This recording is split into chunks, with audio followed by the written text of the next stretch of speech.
നമസ്കാരം. ഇന്നത്തെ ക്ലാസ്സിൽ നാം ചർച്ച ചെയ്യുന്നത് 10ാം ക്ലാസ്സിലെ 10ാമത്തെ ചാപ്റ്ററായ വൃത്തങ്ങളും വരകളും എന്ന പാഠഭാഗത്തിലെ പേജ് നമ്പർ 222 ഒന്നാമത്തെ ക്വസ്റ്റ്യനാണ്.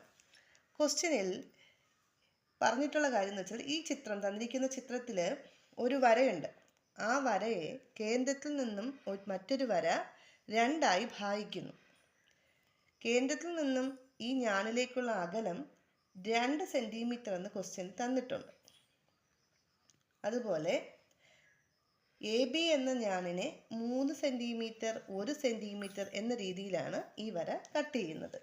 നമുക്ക് ഈ ചിത്രത്തിൽ കണ്ടുപിടിക്കേണ്ടത് എന്താണ് ഈ വൃത്തത്തിൻ്റെ ആരം. നമ്മൾ ഈ പാഠഭാഗത്തിൽ പഠിച്ചൊരു പോയിൻ്റാണ്, വൃത്തത്തിലെ ഒരു ഞാണുണ്ട് എ ബി. കേന്ദ്രത്തിൽ നിന്നും ഒരു വര ഈ ഞാണിനെ രണ്ടായിട്ട് ഭാഗിക്കുകയാണെങ്കിൽ P A into P B എന്ന് പറയുന്നത് ഈ വൃത്തത്തിൻ്റെ ആരത്തിൻ്റെ വർഗത്തിൽ നിന്നും ഈ അകലത്തിൻ്റെ വർഗം കുറയ്ക്കുന്നതാണ്.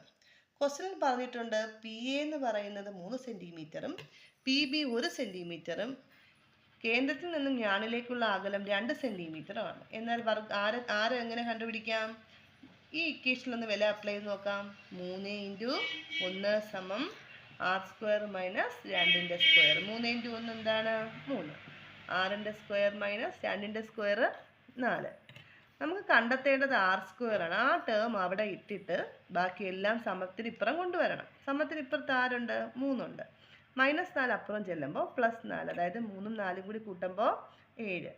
ആരത്തിൻ്റെ വർഗം 7 ആണെങ്കിൽ ആരം എങ്ങനെ കണ്ടുപിടിക്കാം? √7 സെൻറ്റിമീറ്റർ. അതായത് തന്നിരിക്കുന്ന ചിത്രത്തിൽ വൃത്തത്തിൻ്റെ ആരം √7 സെൻറ്റിമീറ്റർ ആണ്.